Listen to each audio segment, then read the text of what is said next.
Pause. Pause. Oh, there was a half second when like I got down here and I texted you and you weren't responding, and this is gonna sound mean because it's gonna sound like I wish terrible things on you and I don't, but like you didn't respond right away like you usually do, and I was like, maybe he can't make it and I'll have to cancel and I won't have to do this show, and like I got legitimately excited, and then I just had started to boot up Skull and Bones and then headed down and I was like, son of a bitch, he's fine and he just didn't see the text right away, damn it. Yeah, we were doing the Skull Dungeon run on Stardew Valley, and we were in the middle of it. Oh, it's have one you of guys those things. Stopped with Baldur's Gate? No, we haven't stopped. We actually were gonna play that at first, but it just so happened that multiple times throughout the course of the day today, Stardew Valley came up in conversation, and we were like, we haven't played that in a real long time. Gets that thirst going. The real question is, has Kayla been able to nail Karlach yet? I mean, that's really what we're all hoping for here. No, we are at the point now where we believe we will be able to take and kind of get that all taken care of, potentially at the second possible time. Okay. All right. My fingers are crossed. Speaking of, actually, there was something I meant to mention to you in the last time we played. No, this was like weeks ago.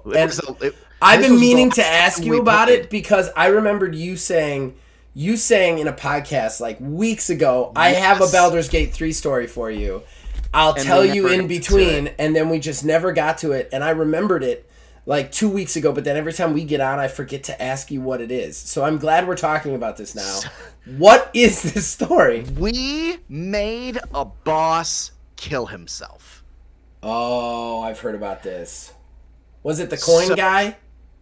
It was not the coin guy. Okay. I guess spoilers for anybody who's not at this part, because I mean we're like 60 hours in and we're still in Act 1. Right. But the Moonrise Towers in that area, we went through. We found like this cursed bar. We did that thing with like this big drunk dude, and then we stumbled across like an infirmary. And in that infirmary was sorry. Technical cat difficulties. Yeah, it's always cats with you. She's twisted herself up. It's always pets. So we found this infirmary, and we found one of like the tiefling children that we had. It was the one that you saved. From the nasty lady in the druids area. So she's like, I can't find my family. Where's my family? That doesn't end well. So we go in there and we see 2 dead tieflings, and we're like, shit, like what the hell's going on here? So we have speak with dead. So we spoke with dead, and they're the tiefling child's parents. Well, son of a bitch. Yep. So we're already in this, and that second act is real depressing. Oh, we're not. Yeah, this is still the first act. But that's second act. No, we haven't even done Moonrise Towers. Like, we got 2 Moonrise Towers. Moonrise Towers is second act, man. That's the second act? Yeah, second act. Yeah. After the dwarf city, it's second act. Oh, I didn't know that was second act. Yeah, you guys are in second act. It's second act. Oh, I thought that was still first act. Yeah. Well, third act is when you hit Baldur's Gate 3, I believe. I mean Baldur's Gate, not the game name, but...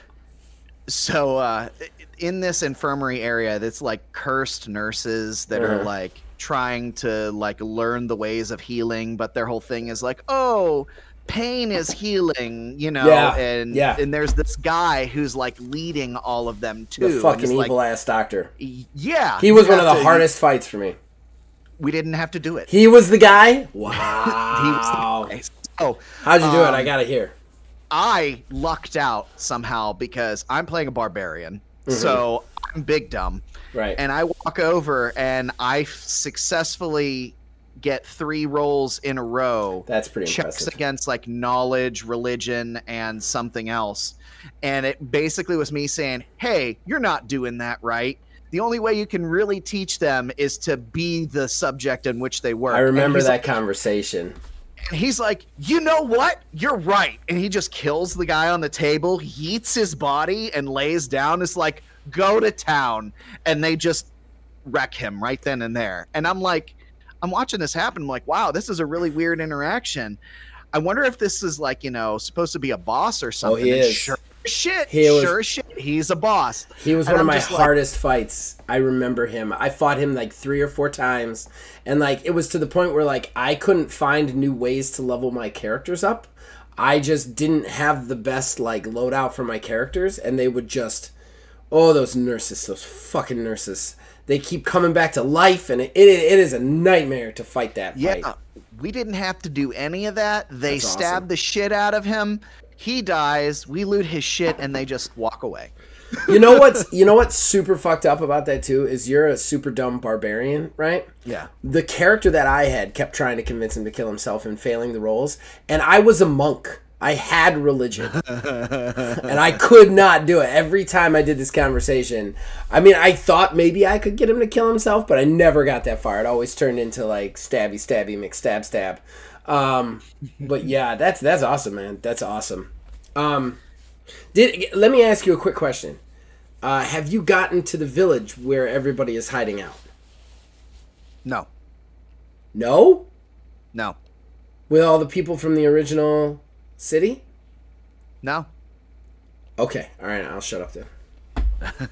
Because there's something in that city that can make second act even more depressing. Because my second act was heart-wrenching for me. Like, as a player, I was like me outside of the game. Like, I was like crying by the end of the second act. It was a nightmare. So, but I don't want to spoil anything, so I want to wait till you get to whatever part happens, see what happens with you, and then discuss. So when you guys get to that city, let me know. Because, yeah. All right. Yeah, I think that's what we're looking for right now. Yeah. Time to get your fix.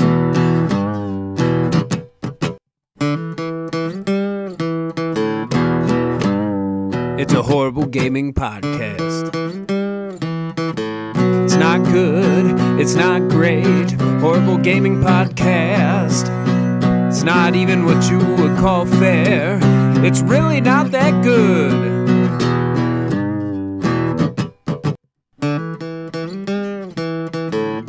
Horrible Gaming Podcast.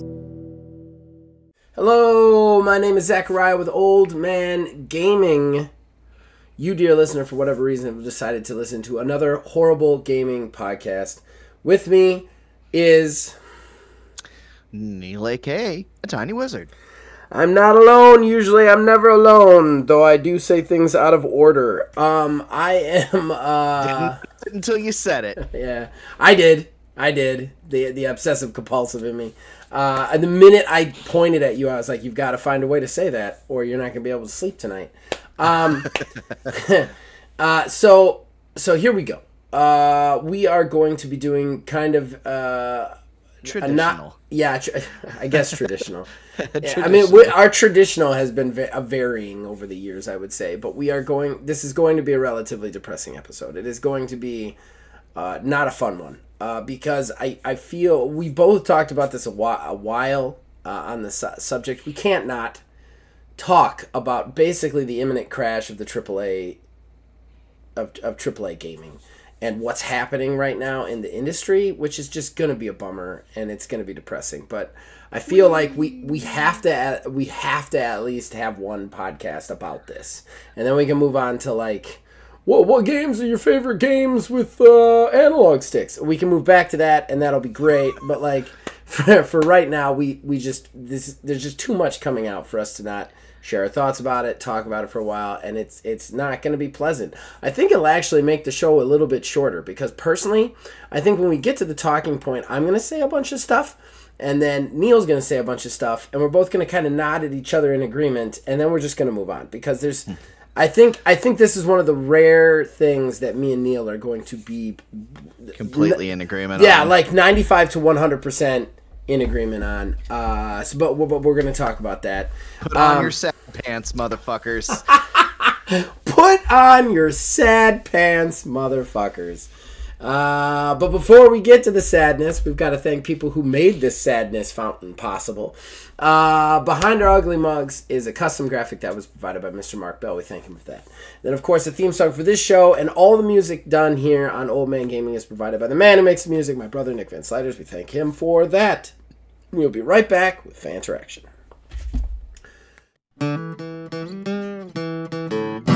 Horrible Gaming Podcast. All right, that brings us to our first segment, our most important segment, that is fan interaction. That's where we, the co-hosts, we talk to you guys, the fans, and we read out all your comments in all the places that we find them. So let's get into this. Jason, you just gotta be a know-it-all. Ordo Scriptorium would be the order of writers. The order of authors would be Ordo Auctorium. Probably a pedantic distinction, but I'm the professor. Yes. I misspoke, but it was still in that ballpark.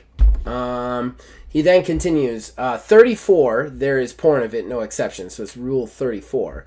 Rule 36, anonymous does not forgive. Rule 43, it is a delicious trap, you must hit it. Okay. Then it continues. My dad was involved in a class action lawsuit, and he got a check for something like 13 cents. I'm looking for $70. That's it. $70. I will say this. I have been quoted a figure by the law firm. I've been quoted a figure as to what they believe that I should get. But I was not in the first round of people to sign up for the class action, so the first round people get to kind of go first. So I don't know what I'm going to get, but they have quoted me something that is much higher than 13 cents. We shall see what comes of it, though. Jason then continues, I hated Meet Your Maker. All the maps were designed to insta-kill me at some point. In fairness, that's the entirety of the game is designed to insta-kill. Like, that's the whole point of the game is try and insta-kill somebody. Like, that's it. Like, you don't have health, really. You die in, like, one single shot. So it's made to insta-kill you, man. I will say, though, I see your frustration. I don't know what it is that kind of drove me away from it a little bit. Because I like it. I like the premise. There's just something about it that just doesn't hold me long enough. I think my favorite thing about it is the making the dungeons for other people, but what irritates me about that is there's no way to just keep your dungeon active. So, like, you have to, like, build a dungeon, and then it starts out a low-form dungeon, and you have enough fuel for it to kind of get put into the servers. And then so many people get to experience your dungeon, then your dungeon goes offline because you're not going to get any more resources till you put more resources in. The big problem I have with this is to put more resources in means it upgrades the dungeon, no matter how you do it. So you can't just keep it at the lower level and just like turn it back on. You have to then go back in and upgrade it again, which I found very irritating. But other than that, like, I can't really find a reason that I didn't like it. I enjoyed the puzzle solving and stuff. I will say this, I didn't like, there were certain maps that were marked as hard, and they're impossible. They're impossible because your character isn't upgraded enough to go through them, like, period. So, like, if it's marked hard, you don't have the equipment to survive it, period.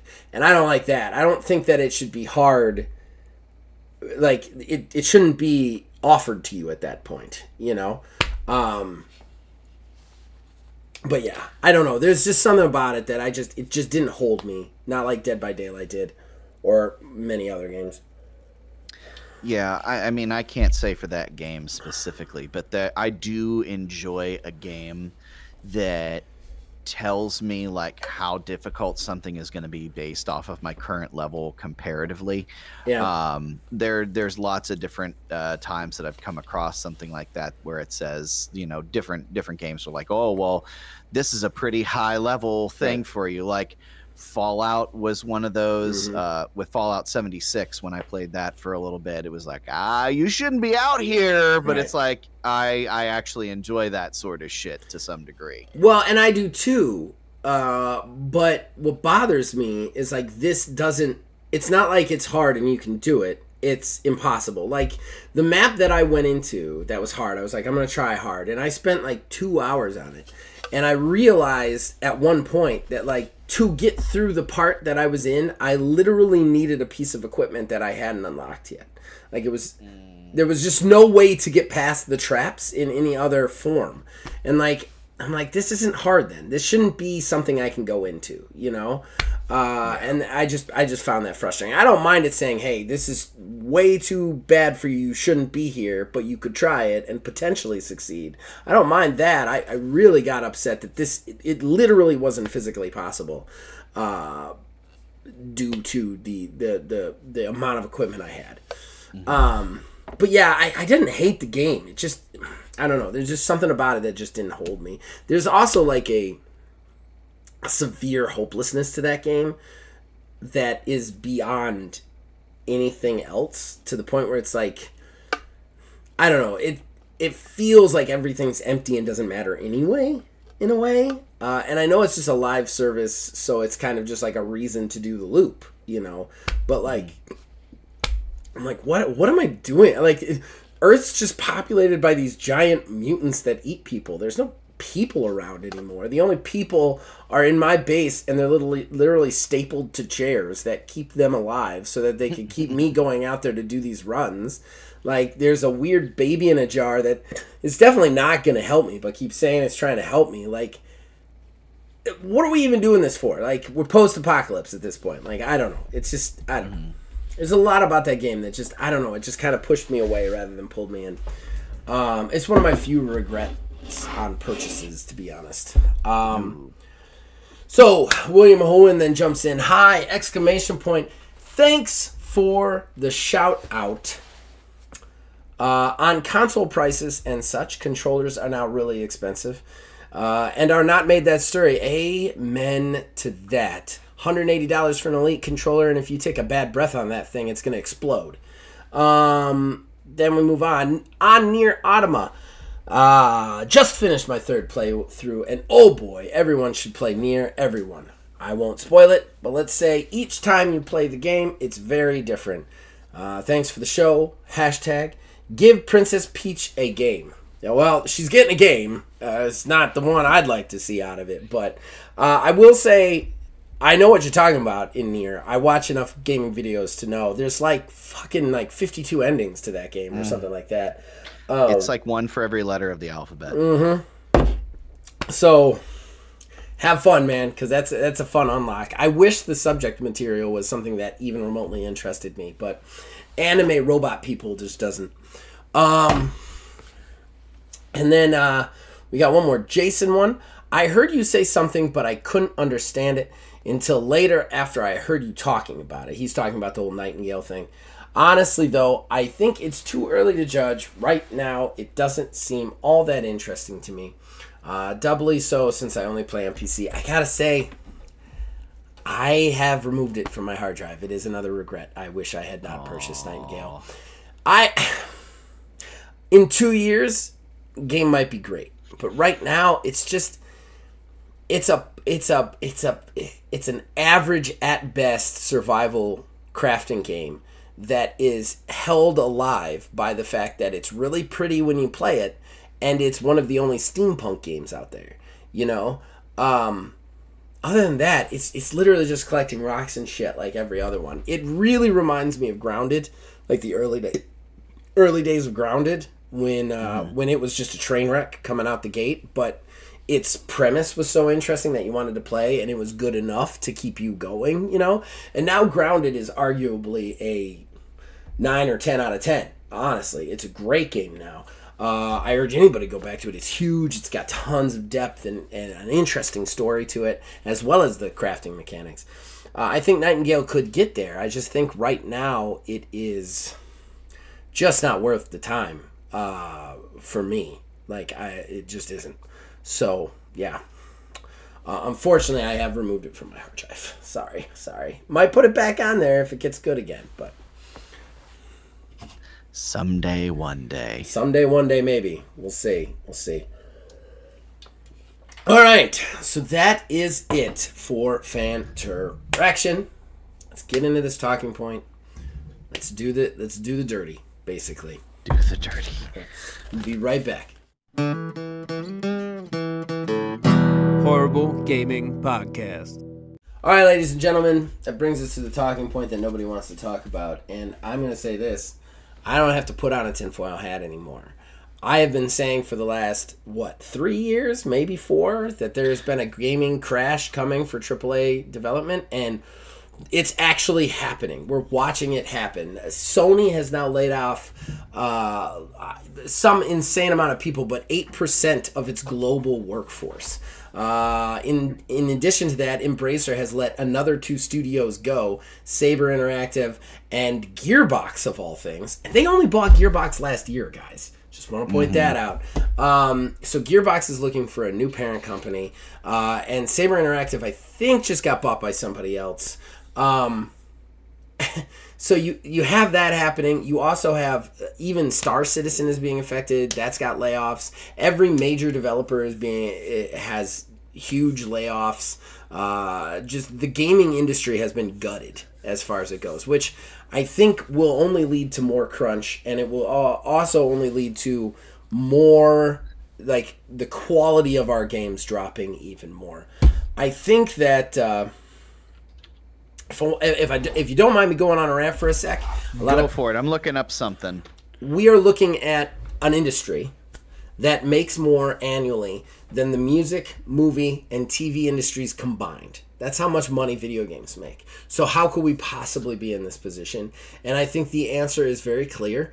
They horribly, embarrassingly mismanage their companies. They mismanage how much money they spend. They mismanage how much money they spend on projects. The fact that they take in that much money and they still don't have enough to survive means that somewhere along the line, they forgot how to run companies. It's just that simple. There is a lot of shoulda and not coulda, and they also there is a level of arrogance in the gaming industry that is unprecedented. I mean, and this stems from a lack of checks and balances, a lack of anybody looking at the gaming industry seriously. And what ends up happening is these people just Wild West it, and now we are at a situation where the AAA gaming is in one of the worst spots it's ever been in. The quality is going to drop. The amount of games we get are going to drop. We are going to get and they're still not going to make enough to fund their people. You look at them and their fixes to this. Their fixes to this is not let's spend less money. Their fixes to this is how do we make more money even though we're making more money than every other industry out there? How do we make more money? So they jack prices up. They put loot boxes, battle passes, and all other sorts of microtransaction bullshit in our games. And let's face it, the AAA games are not selling the way they used to. They're just not. The games that we talk about, on average, are not really AAA games. The big ones, the big heavy hitters, are very rarely AAA games. And when we are talking about those AAA games, we're talking about, hey, what went wrong? You know, you look at failures like Starfield. You look at potential failures, I mean, we'll talk about it in the news, it's Skull and Bones. We'll talk about all sorts of these failures where it's just these massive over expenditures on games. And then they don't make enough to survive, even though they're still making more than everybody else. You know? Yeah, it is a problem of it's a confluence of things. So we had at COVID's peak, when gaming really took off, there was a lot of overhiring that happened and put a lot of muscle behind the development of games and everything at that point. And then we have things like, you know, the not totally thought through processes of, you know, the design of some of these games. Like, now that everything basically is all pointing towards a live service one way or another, these games are meant to be like the only game or one of the 2 only games that you play. There's only a finite amount of time that people have. I mean, for shit's sake, as I've gotten older, I get less and less time for it. You know, it's not like there's another kid who has infinite time that's replacing me. You know, there's less engagement overall with these games. And of course, there's the whole financial aspect of it, like you were talking about. You know, we have the implementation of loot boxes and the expectations for sales, you know, on both the side of the developers and the side of the shareholders, and the expectation, the return on the investment. You know, what I was looking up over here is like shot in the dark right now. If you were to guess how many people have been laid off basically 60 days into 2024 in the gaming industry as a whole? Shot in the dark. I'm going to say probably around 500. 8,000 Jesus. plus. I'm not even in the ballpark. Not even in the ballpark. Sony, so let's see. And more is coming. More is coming, absolutely. So just a quick scroll through this Kotaku article that I found here. Unity alone, 1,800 people. Yep. Twitch, 500. Discord, 170.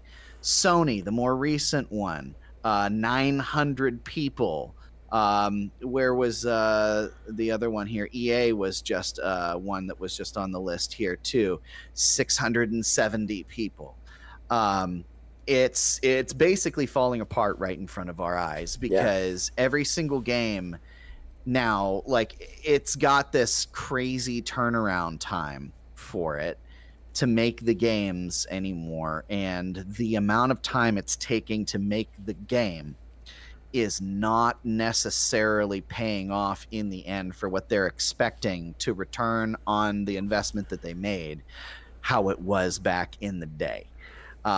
You take something like you mentioned, Skull and Bones, which is basically in development for 10 years. How much money went into the development of that game, and how much needed to be returned on it to break even, let alone the fact that a game as a service really comes out swinging right from the jump, and you're going to drop at least half of your player base. And if you're lucky, 30 to 40% are going to be long time through the lifespan of the game. You know, we can't figure out how to implement a live service. We don't even know what it means anymore, because it's been so like diluted and everything. And because it's been so tainted overall, nobody knows what it is that they're, you know, wanting to do, supposed to do. And, you know, even the increase in the price of these games, you know, that they said was going to be the catch-all solution to everything, is not the thing. Not even myself close. Today, I bought my copy of Final Fantasy VII Rebirth today. Okay. After tax, that sumbitch was $76. Yep. Absolutely insane. You know, and we're still bleeding people left and right, who the people who are remaining, like you mentioned, the people here who remain, they have 2 options. Option number 1, they just shut up and deal with the extra workload and extra crunch and call it a day. Or option number 2, they start jumping ship as well, because they are getting burnt out and they can't, you know, they can't deal with it anymore. I feel like the moves that they're trying to make in the gaming industry is too much too fast. But I mean, it's almost like what happened with Atari back in the day. Atari was just pumping shit out left and right. This is kind of the opposite sort of effect on this. It's, they'll put a game out, but they'll expect it to be something that's a long-term play. And if it doesn't succeed the way they want it to within the first 3 months or so, well, there's nothing we can do about it. Throw it up in the trash. We'll go do another one here. It's the same thing, but at a different pace overall. Well, and like I said, there is also a level of just total mismanagement. You look at, there's also this mentality of like buyer's market shit. You look at Embracer. Last year, Embracer bought Gearbox. Embracer bought, along with over the, like 9 other studios. Now, a year later, they have to let all these studios go or shutter them because they didn't make a deal with a Saudi Arabian prince that they thought they were going to. Like, that in itself, just that story right there is enough to say, hey, somebody made a mistake somewhere along the line if you thought this was a good idea. Why were you buying those companies in the first place? Because if your company was if your company was hemorrhaging enough money to rely on... Excuse me for it. Oh, you good over there? Yeah. Okay. Excuse me. If they were hold oh on. my God. He's so riled up, he's choking on his own spit.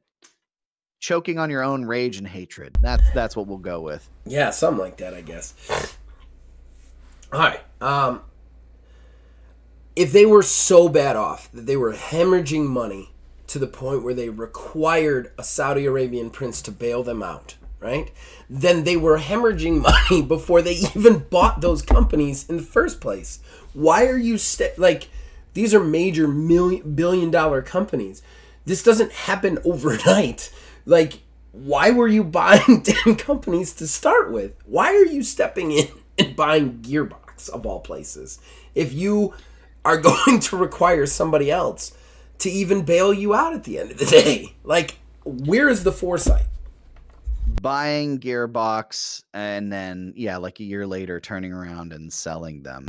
I don't know. I almost wonder if at that point they were hoping that they thought that the acquisitions of companies was going to be like the next digital gold rush, and they were trying to stake their claim on whatever they could stake their claim on in the hopes that Microsoft was going to swing in and buy it.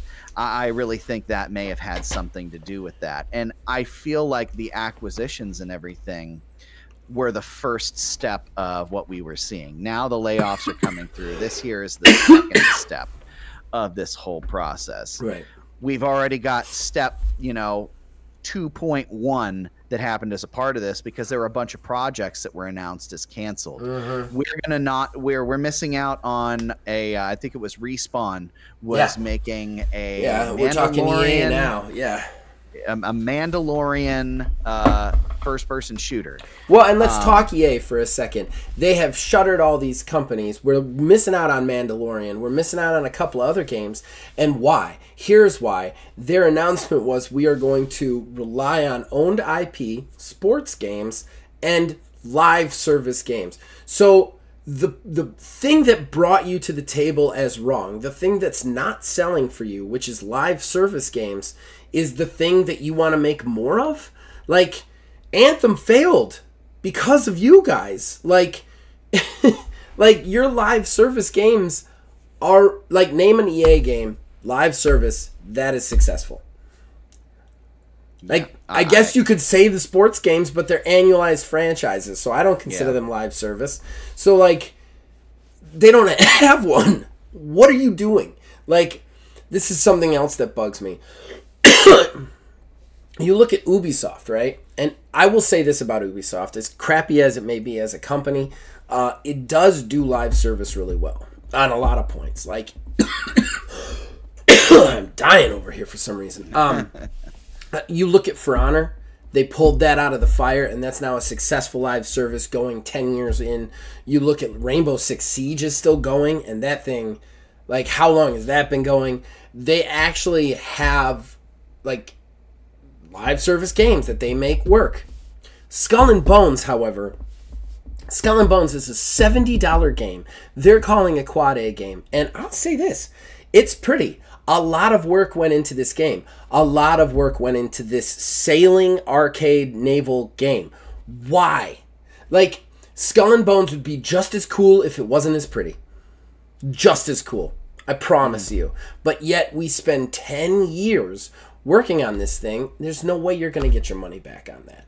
You know, you look back at EA and all that, it's the same thing. Like, it's like nobody's learning from their mistakes. And every time one of these live service games fail, they never look at it like, oh, maybe we shouldn't do live service. Maybe that's not our thing. Or maybe our live service model is not great. It's just get rid of that one, pump out a new one. And it's not even just that. Like, you know, this is one thing I was going to cover in like the newsy bits, anyways. But sure. because we're talking about it, you know,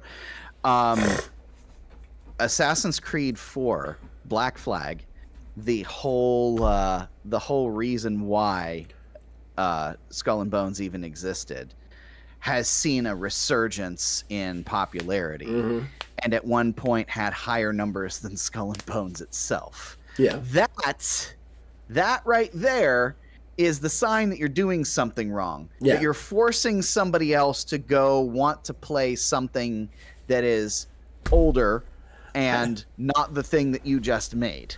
I don't even think it's that. I don't even think it's that they don't want to play the new game. Everybody keeps saying, oh, they're having this 200% resurgence because everybody's kind of protesting Skull and Bones. I'm like, no, Skull and Bones cost too much goddamn money.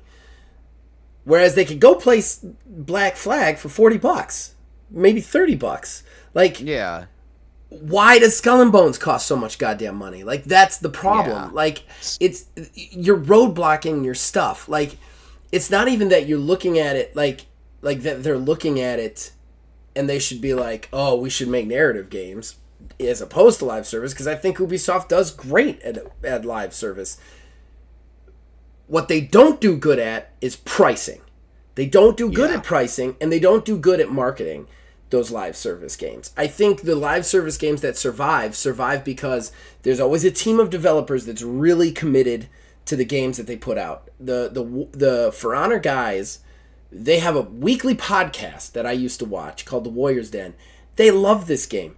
It's their baby, you know? They work so hard to get people back in. I think that connects with people, that brings them back. With Skull and Bones, it's the same thing. They've got developers who really love this game, who really wanted to work on this game. Why is it $70? Why are you trying to convince us that it's Quad A? Why are you trying to, why is it this big? Why can't it just be a live service game that you're doing that's like $40 or whatever? You know what I mean? Yeah. Skull and Bones has also already doubled their microtransactions, which I was going to talk about a little bit later. But one of my big things that I liked about it when I first started playing is I was like, oh, there's not that many microtransactions in here. Like, there's the gold thing, but it's all cosmetic and everything else is good. Sure enough, their Season 1 started. Now we've got a battle pass. We've got 3 battle passes in there. And I will say this, from what I understand, anybody who is playing it got free access to this first battle pass. But I bet you $1,000 Season 2, Season 3, and Season 4's battle pass is going to cost money. So yeah. I've now paid $70 for it there, and now I have to pay how much for the battle pass? You know? And that's the thing too, is like in the case of Skull and Bones, this is just another reason why people are starting to fall off of gaming. Is I feel like because they've been so blatant with how they are presenting things, or rather not presenting things, that now it's starting to leave a taste in people's mouths. Yeah, it really is. It started with the Crash Nitro Kart remake back a while ago.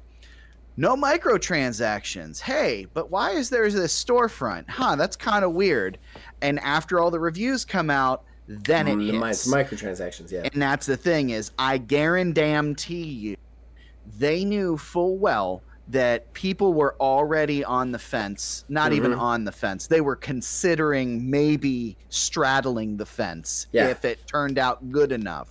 Right. With Skull and Bones, because of just the negative press surrounding it. Right. So they withheld and suppressed everything that they possibly could. Yeah, sure. And then now that the reviews are out, and like, reviews are like, I'll solid okay. Okay, maybe this is worth the shot. Maybe I'll pick it up. Oh, okay, yeah, thank you for buying our game that's much overpriced. We're going to get you invested in it, and then we're just going to crank the microtransactions. And we shouldn't even be just leveling on Skull and Bones. Every one of these fucking companies do this. And that's the thing, is it's been a long time coming. Yeah. You have Capcom with their on-disc DLC. They made it. It's already there. It exists.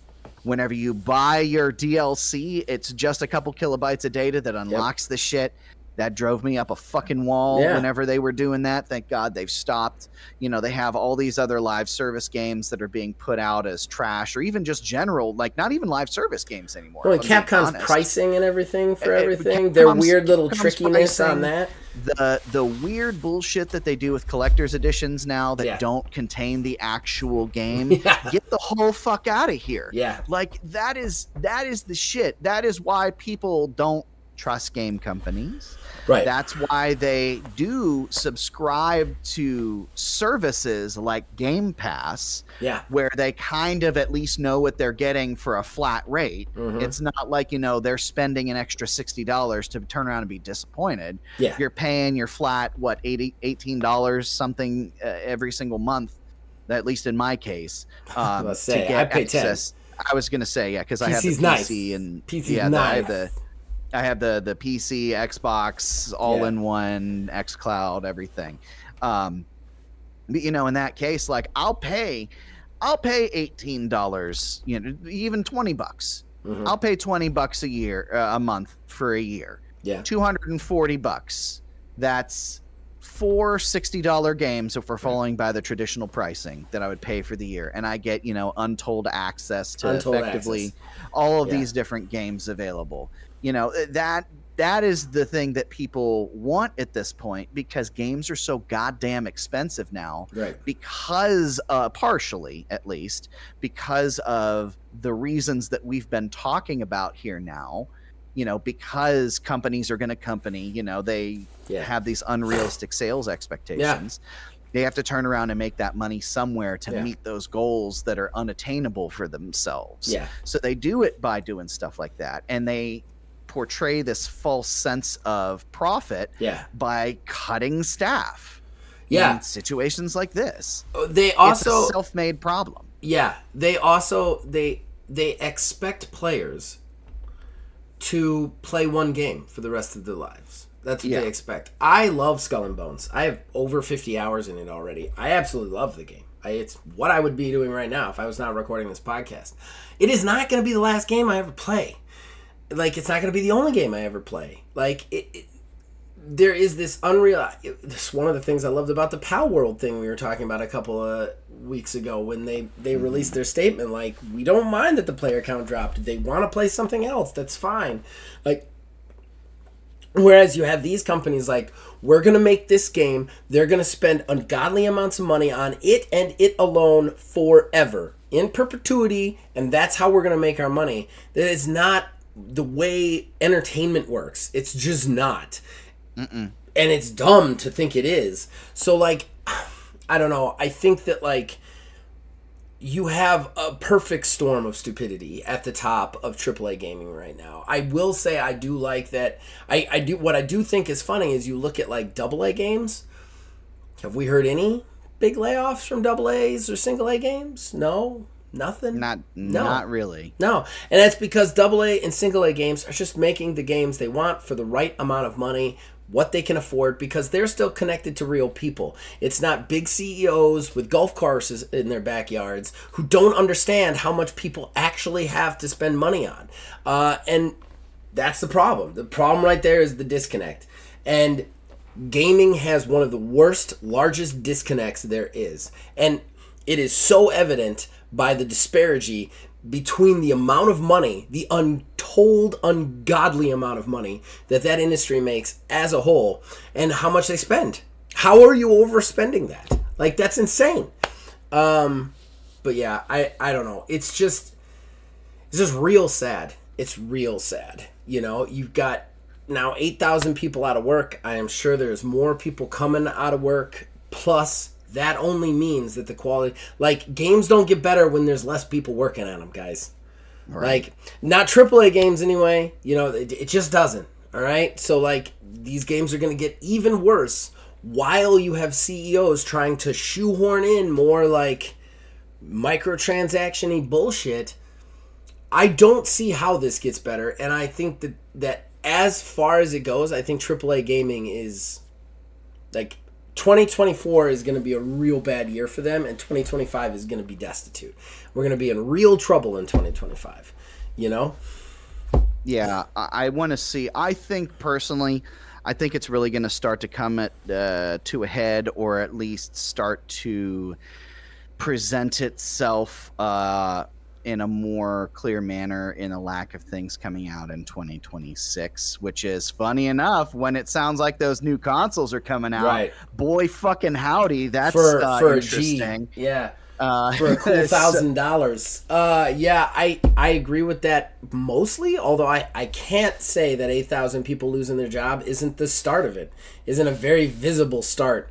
Oh, yeah. No, that's fair. Yeah. I think we're going to see nothing but delays and cancellations for all of 2024, and that is going to lead into a destitute 2025. And as far as 2026, man, I really hope that all those fancy gadgets and they put in those new consoles are going to look really great with those AA and AAA games that you're going to be able to play on them, because there ain't going to be no fucking first-party ones. I mean, except for Microsoft. But even Microsoft, they're even worse, because they laid off a bunch of people and then declared they were, the third ever, like, $8 billion company or something like that. So, like, yeah, fuck you guys. We had to lay people off, but we're the third most profitable video game company in history. We had to lay people off after we said that we weren't going to lay anybody off after our super big deal went through. Right. And shame on anybody who thought that wasn't going to happen. You know, like it's like at this point, this point is stupid. All right, I think we've covered it. You want to hit the news? Yeah. All right, that's it, guys. We're all done with the sadness. We will be right back with the news bits. Almost. There's a little bit more sadness in the news. There always is. Horrible Gaming Podcast. All right, ladies and gentlemen, that brings us back to the news. Our final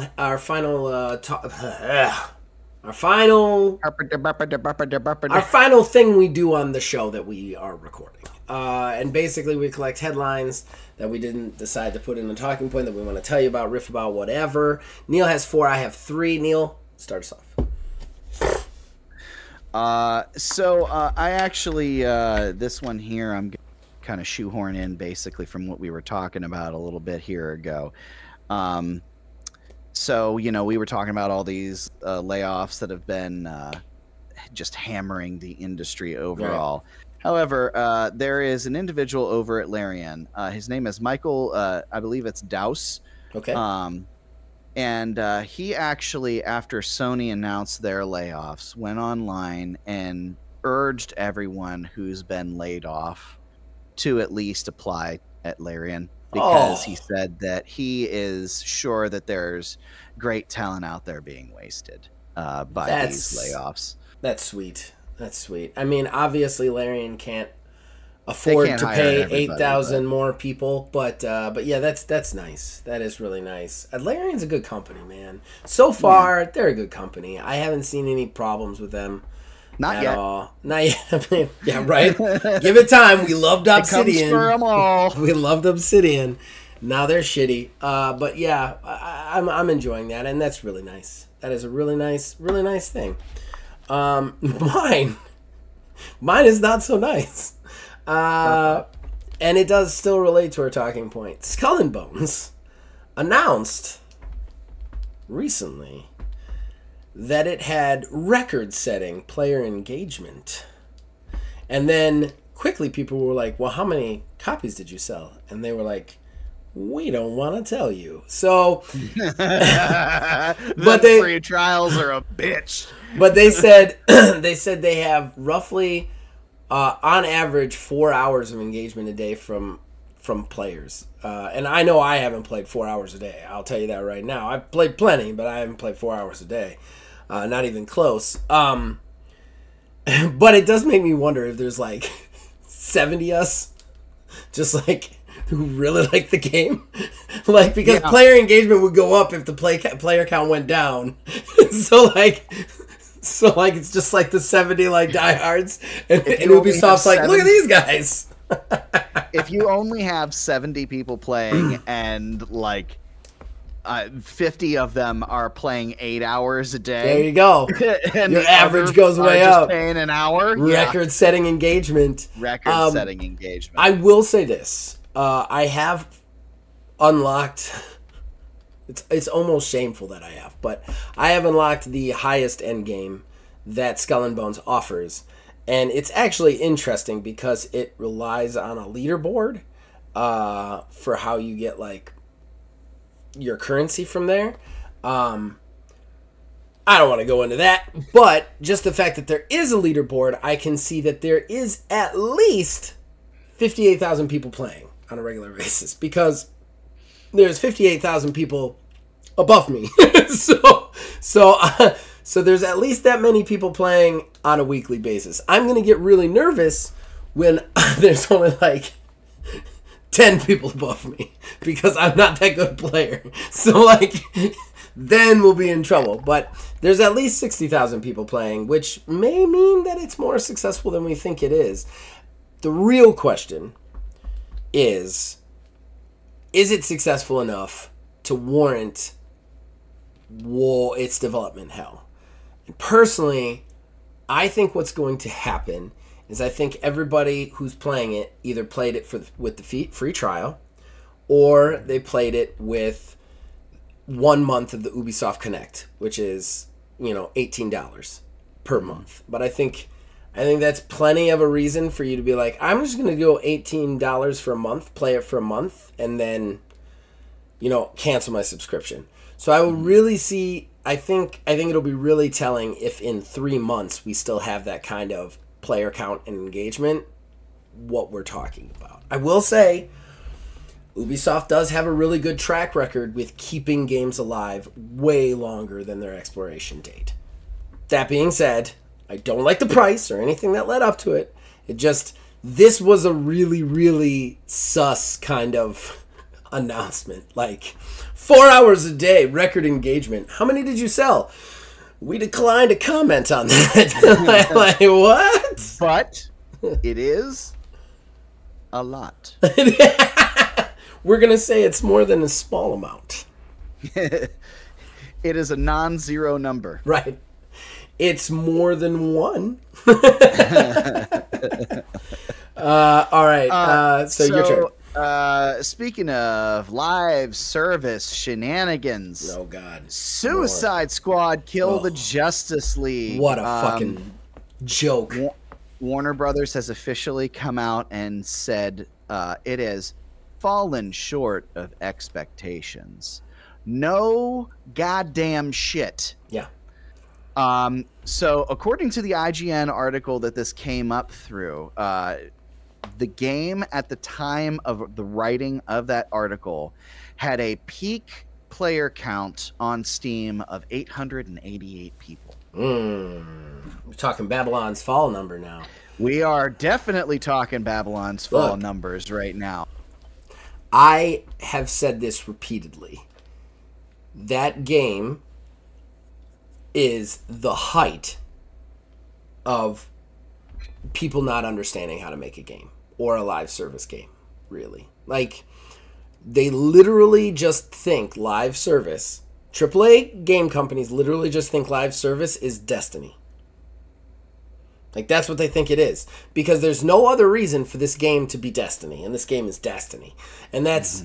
And it's not even a good Destiny, right? Like, it's not even on the par with that. It's just like a shoehorn Destiny. Look, I don't like it when things fail, because there are tons of people who worked on this game who put hard sweat and tears in this game. It's not their fault that there's it's not their fault that it looks the way it does or come out the way it does. They tried. They worked. There's plenty of developers on the floor that may even lose their jobs because this game fails. But at the same time, this game should not succeed, because this game is insensitivity at its absolute height, right? It's not listening to your player base, not listening to anything. Like, you have a set of 3 games that are classic superhero games, arguably the best superhero games ever made, without a doubt. Like, you can't say it 100%. There's definitely an argument to be made, but you could put the Arkham games in the conversation easily. Mm-hmm. Then you took that legacy and you followed it up with another game that was but that was made by a different company. And then you took that and just shoehorned it into a live service game that not only does a terrible job at the live service, it does a terrible job of representing superheroes, and then it, in addition, does a terrible job of continuing your legacy from the first 3 games you made. So you have a trifecta of dumb shit going on with Suicide Squad. So, like, I'm sorry, I have a really hard time feeling bad that game's failing. And I feel like, too, when Gotham Knights came out and was received the way it was, that should have been a full-ass fucking stop. Like, e-brake, stop the train, like, there's no more tracks ahead, stop. It's not, again, it's not the fact that it's a live service game. I'm trying to keep my own prejudices against live service games in check here. But it was the implementation. It's the strictly just, it's built around number go up because reasons. Right. I mean, Suicide Squad, I mean, you have somebody like King Shark whose whole thing is just eating people and ripping them apart. And let's give him a gun. Give him a gun. He's got to have a gun. It's one of those types of games. He's got to have a gun. Despite your bias against live service games, I think, personally, I could pitch to you a live service superhero game that would interest you.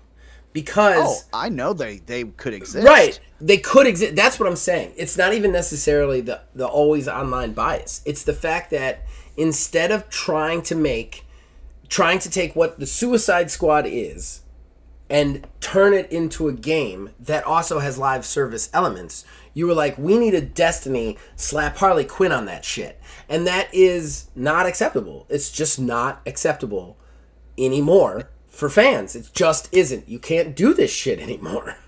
It's a round peg in a square hole. Yeah, like, it really is. They try to make something fit that is not, they're just not primed to fit it. I cannot believe that they even did this game after Marvel, like you said, the Avengers. Like, I can't even believe that they saw what happened with the Avengers and were like, we can do it with a more Destiny-like game. I'm going to say this, at least Marvel's Avengers had superheroes doing superhero stuff. Hulk punched things. Captain America threw his shield. Like, they did superhero stuff. You took that and were like, you know what? Too much superhero stuff.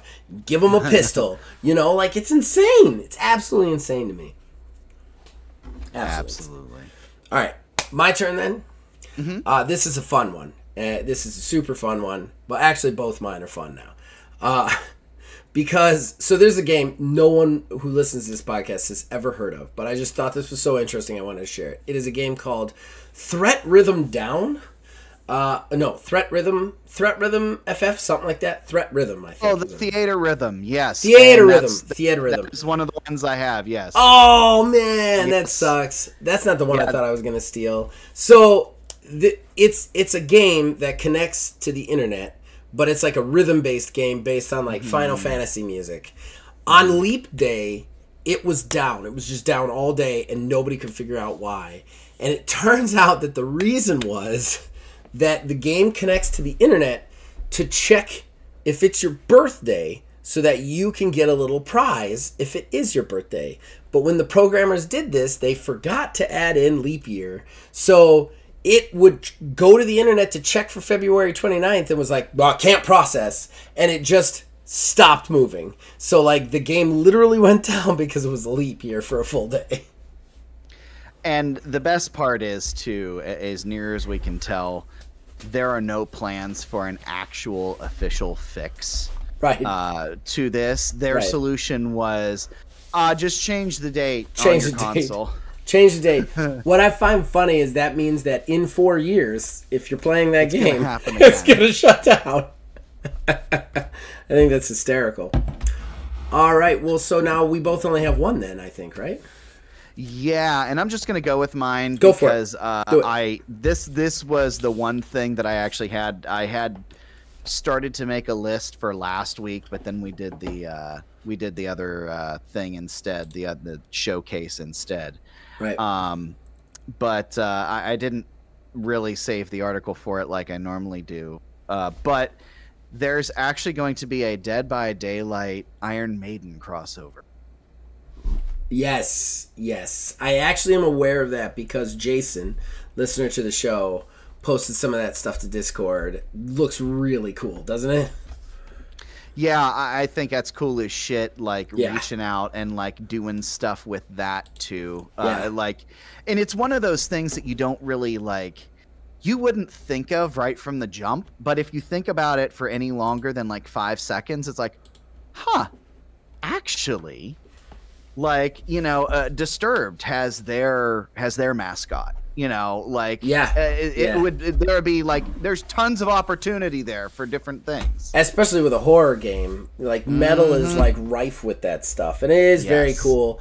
They have some really cool skins there. I mean, of course, it is a microtransaction for a game that you have to pay for, which is a bummer, but it is cool. I'm not gonna knock that.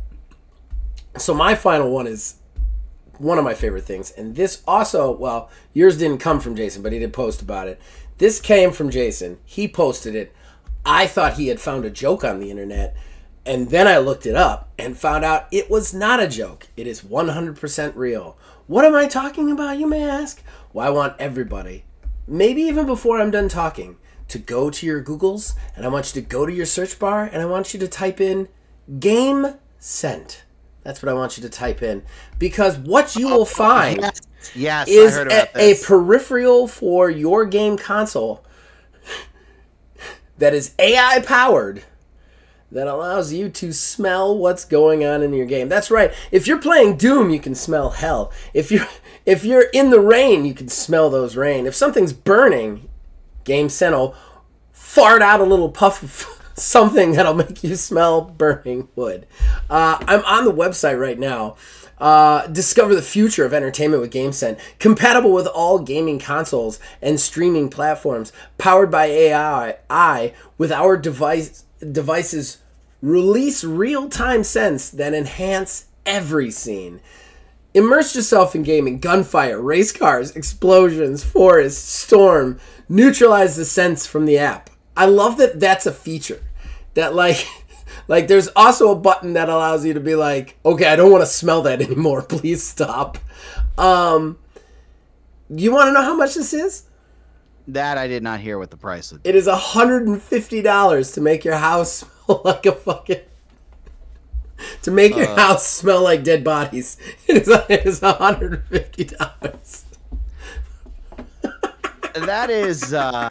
That is just like... It's one of those things that, in the 80s, I'm sure there was a movie about, some VR gaming system that was like, oh, you can smell the smells and feel the feels. And it's like one of those things where, wow, that's so cool. Right. And back to what we said before, if you think about it for any longer than 5 seconds, in this case, it's not a great idea. You actually reminded me of one that I forgot to put on my list, and it's a very straightforward one because you mentioned Doom. I don't know if you saw this or not, but they are actually putting out Doom on the Husqvarna auto mower. The little robot. Stop, people. I told you this is how we get demons, all right? The little robot mower that you can just have mow your lawn automatically is going to have an update available for it that you can download the first Doom game, OG Doom from '93, and install on the mower, and you will be able to play it on the lawnmower on the tiny screen on it. Why? I'm telling you, this is how we get actual demons, because the one that you said the other day where it's like I could make people's cells play Doom, and then all of a sudden Oklahoma is hell, and we don't know what happened, and it's some guy wanted to put Doom on a carcass, and then all of a sudden it was a demon and gained sentience. Please stop putting Doom on things. It's not funny anymore. It's starting to get kind of scary. Dystopia. We're living in a cyberpunk dystopia, man. We've got like machines in our house now that make dead body smells whenever we kill something in a video game, and we've got Doom on a lawnmower. This is weird at this point. It's just weird. Well, that's it for news. We will do the plugs and be done. Yes. Horrible Gaming Podcast. All right, ladies and gentlemen, we're done getting weird. It is the end of the show. The shameless self-promotion that comes with it. Neil, what would you like to plug, sir? We have finally, officially recorded the very first session of that upcoming Ordo Scriptorum. Oh, you got it right this time. I did, and not gonna lie, I was terrified I was gonna mess up the name. But no spoilers. Out of context, America. Yeah, it was fun. We have recorded the first one. I think it went really well. It was a little bit more comedic than a Gothic horror game would be. But I think that is going to quickly turn into us getting murdered because we're all idiots. So, but still, comedically. Yes. So it should be a lot of fun. We don't have a release date on that yet. It will be near to the release date of the actual gaming supplement. So we'll give you guys more on that when it's coming. As far as anything else, I do believe this week is the season 3 finale of Old Man General Manager. It is WrestleMania 3 for me and Jerome. Can I come back and take it back from him, or will he go up 1 on me, which will make me very sad? You have to find out. Will the computer players that we put on hard beat us?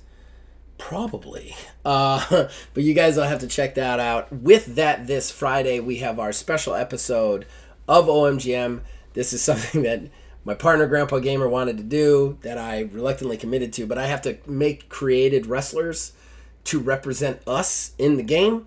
So he was like, we have to have them wrestle in an episode. Like, that was his requirement. So for every season when it ends, the day after that, we do the GM versus GM thing. And right now it's 1-1 on that too. But that's also with the computer jams that we made too. So that will happen this Friday. So check those both out. That would be my big plug for this week. Other than that, we got a lot of stuff coming. We also got the Stump Gang on the TTRPG side and plenty of Let's Plays and whatnot, so check all that out. You can also contact us on Facebook at OldManGamingDH, on Twitter at OldManGaming9. You can join our Discord in the link in the description below. Let us know. You can influence everything from there. Cannot get things right today. I do want to do a quick ask of anybody listening to this. Please post in the comments whether you would be willing or interested to pay $2 a month for extra Patreon content from this channel. What? I have no idea, Neil. I'm not gonna ask anybody else. It would probably just be me doing weird shit. But I just wanna interested because I'm looking into other avenues for this, for monetization, like merchandising and potentially a Patreon. So just let me know in the comments. Would you be willing to? What amount would you be willing to pay? That sort of thing. And what would you want to see if we did do that? And yeah, other than that, you guys, as long as you keep watching and listening, we'll keep making them. That's the way it is. We'll see you guys next time. Pause. Early show again. Love it. Yes. Giving me more time to play Skull and Bones before they shut it down. I'm thinking, like, we were talking about it, and I feel like the Suicide Squad game, it's going to get the one update that they promised, but it's going to be the last one. Well, and they have a roadmap, which is fucked up. Like, so they're going to, they're going to, deny players who actually enjoy that roadmap, which is irritating. I will say, as much as I hate what's going on and stuff, I do much more respect a company that like I don't like Ubisoft, but at least they stick with their games. Yeah. And they work with them until they're absolutely like, we can't succeed anymore. You know what I mean? Like, people forget that live service is earned. That's the big problem with these companies is they're like, we're going to make a live service money, we're going to make millions of dollars, and that'll be that. It's earned. You have to earn people's trust, and you have to keep them around, and you have to give them reasons to keep playing your game instead of another live service, you know? I feel like I would almost appreciate the game companies more if they did not, like, if it was a game that was like Skull and Bones, you know, a long and storied delay history, and everybody's just kind of like, I wonder how long this is actually going to last. Like, if they did not come out with a roadmap or something like that right from the jump, if they let the game run for a while. Because like it almost, and nowadays, like in today's day and age, like it's hollow and almost is like a marking a game for death in some cases by saying, hey man, I know shit's rough, but we got a plan, I promise, knowing full well that they're gonna give it 4 or 5 months runway. I don't like a roadmap. Or takes off. I don't like a DLC roadmap from any company, because a DLC roadmap from any company is assuming that your launch is going to go off without a hitch, which just never happens. That's an insane thing to do. Like what? Like Skull and Bones has a year of content with 4 seasons planned, and all of those seasons have new captains that you have to fight and new missions and everything. Like. And I'll say this, Skull and Bones launched okay, but what if it hadn't? You couldn't have possibly kept up with that. It's the same with Anthem. Anthem couldn't keep up with their roadmap because it was a train wreck when it came out. Like, the roadmaps, I wish a roadmap would come out like 2-3 months after the game came out. Like, because then it's like, we know what we need to work on, here's the roadmap, you know? Yeah, and you know what's crazy to think about? Like, this thought just popped into my head. Like, we compare, you know, these games now to Anthem. Like, what if Anthem was compared to, like, if Anthem and something else that came out today was launched at the same exact fucking time? Yeah. Like, the rules have changed so much. Yeah. Like, would Anthem still be around? Would they have stuck with it? Or was that just early days and nobody knew what the hell they were doing? I mean, it was clear they didn't know what they were doing. But, like, I feel like nobody still today knows what they're doing. We're getting shit like Suicide Squad Kill the Justice League. Right. I will say this. Ubisoft is a shitty company, but as far as live service games and engagement, they have earned my trust a little bit on them. Because of For Honor, because of Rainbow Six Siege, which I didn't play, but just how they kept with it. So, like, for me, like, there is that level, and that's one of the things I'm talking about. There is that level of, at the very least, I think I'm going to get that roadmap. I don't think that they're going to cancel before that roadmap finishes. If they cancel after, okay, but I'm pretty sure they've said that they're going to deliver on it. And that is because they have showed me in the past that they can do that. And I think that, like, that's something these other companies that are trying to hop on this forget, is, like, Destiny earned their shit. You know what I mean? Like, they earned their path there. Like, Bungie was Bungie with Halo first, earned all the respect there, went to become Destiny. Destiny was basically one of the first live service games that did it this way. Came out and earned their shit. You know what I mean? Like, they earned their respect in the area of this zone, right? Like, even on 2, they sold 2 at first, fine, but then they broke away from the company, went to free-to-play, and their model is arguably much better, you know? These other companies don't want to earn it, and that's what bothers me. It's one of the reasons I was so pissed about Anthem, is Anthem did bad. They cut the fucking team to shreds. So, like, it was like 7 people working on it. And those people came up with Anthem 2.0 to make it better. And then when it was pitched, it got shut down. You quit on it. Nobody is going to think that the next time that comes around, you're not going to quit on it. You have to earn your trust with live service. Live service is a relationship with the consumer instead of, here's a product you purchase, you go away now. Live service is a relationship with people. To have a relationship with people, you have to earn their trust. It doesn't matter how much money you want to make. You have to get them to go, I trust this company, Company A, to make my live service games and keep me engaged and happy.